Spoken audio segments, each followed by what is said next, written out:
Eu sei que há mudanças na estrutura de poder da Igreja Católica, no Vaticano, isso evidentemente contamina, mas o que acontece com nós?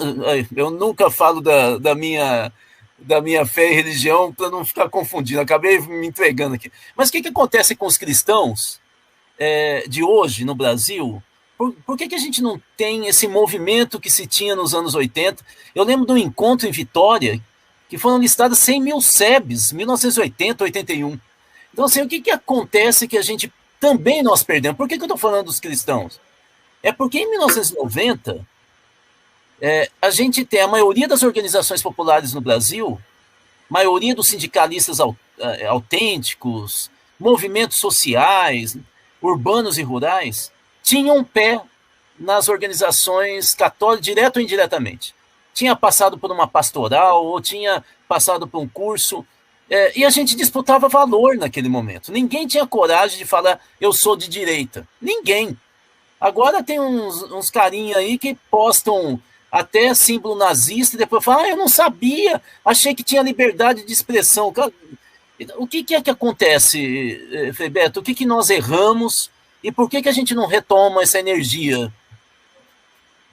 Você apontou bem, Rudá, as comunidades eclesiais de base e as pastorais populares, né, como a pastoral operária, na qual eu trabalhei no ABC durante 22 anos, foram grandes sementeiras de líderes populares e líderes políticos profissionais. Há muitos políticos profissionais que iniciaram a sua militância nas esferas pastorais, principalmente nas comunidades eclesiais de base, que chegaram a ser 100 mil espalhadas por todo o país.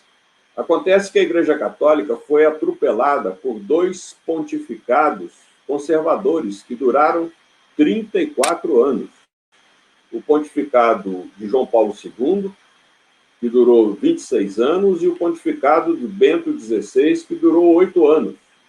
Então, durante 34 anos, nós tivemos dois papas avessos à teologia da libertação, às comunidades eclesiais de base. Eles jamais condenaram a teologia da libertação, as comunidades de base, jamais condenaram, mas colocaram o pé no freio, ou seja, não valorizaram, desvalorizaram até e lançaram suspeitas e fizeram documentos sombrios, dizendo que isso não estava muito de acordo com a fé católica, pererê, pererê, embora jamais isso tenha sido condenado.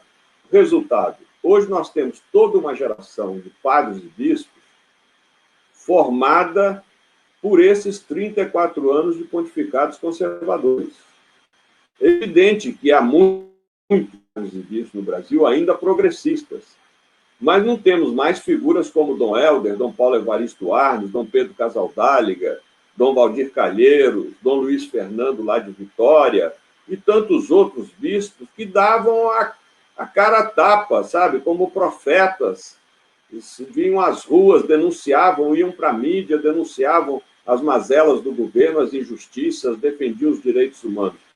A CNBB tem feito, sim, alguns documentos importantes, né? Inclusive, recentemente, fez um pronunciamento importante, bastante crítico a esse desgoverno Bolsonaro.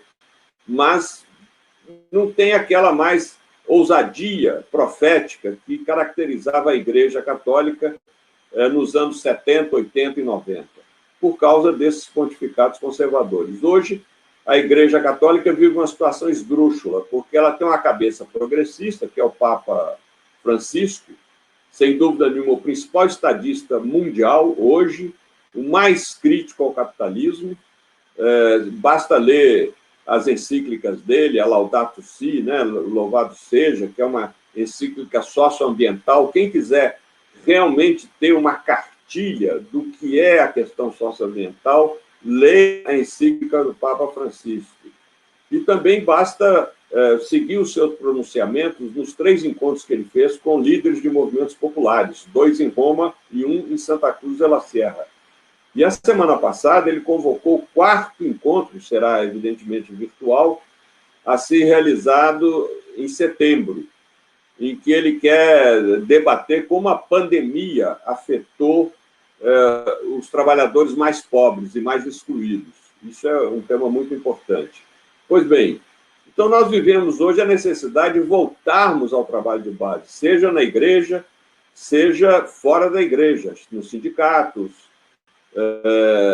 enfim, nas organizações identitárias, voltar ao trabalho de base, porque realmente só o MTST e o MST mantiveram essa constância do trabalho de base, a ponto do MST manter uma escola, né, a Escola Florestan Fernandes, aqui em Guararema, próxima a São Paulo, formar seus militantes, mas precisaria multiplicar esse modelito de formação política de militantes por todo o país, como havia.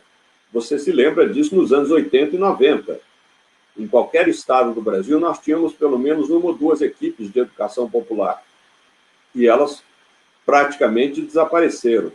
Ou seja, precisamos, em homenagem aos 100 anos de nascimento do professor Paulo Freire, resgatar o seu legado, resgatar a sua obra, ler, estudá-la e voltar às bases, porque sem isso nós não vamos mudar esse país para melhor. Realmente, essa elite cruel, essa elite genocida, essa elite militarizada, associada hoje a milicianos e criminosos, ela vai continuar passando o rolo compressor.